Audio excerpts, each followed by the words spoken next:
घने जंगल के बीच से सूरज की किरणें छनकर आती हैं, जबकि जंगल का राजा, शक्तिशाली शेर, एक बड़े पेड़ के नीचे शांति से सोता है। अज्ञानी।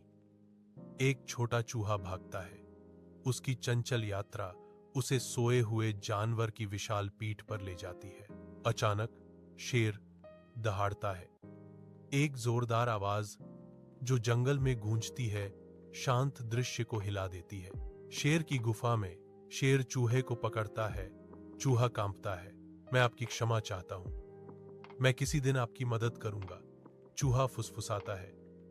उसकी आवाज बस एक फुसफुसाहट है। शेर हंसता है, फिर दया से प्रेरित होकर नन्हे प्राणी को अपनी पकड़ से छोड़ देता है। 6 दिन बाद एक शेर फंस गया।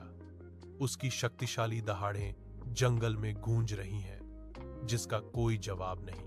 एक छोटा चूहा प्रकट होता है।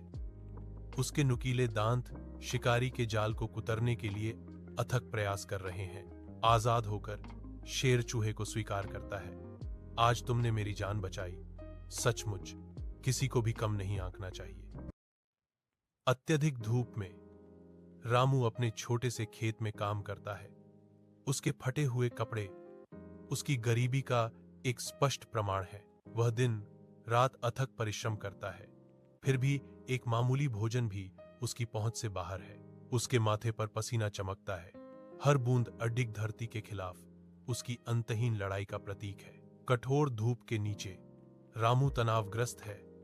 प्रत्येक पत्थर दूर के गांव में उसके थके हुए कंधों पर एक बोझ है।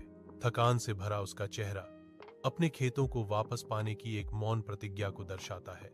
आशा से प्रेरित होकर वह दर्द से गुजरता है, पत्थर से पत्थर, भविष्य की फसल की ओर। तेज धूप में रामू अपने जीवंत खेत में कड़ी मेहनत करता है। हरी भरी हरियाली उसकी लगन का प्रमाण है। वह अपनी फलती फूलती फसलों का सर्वेक्षण करता है।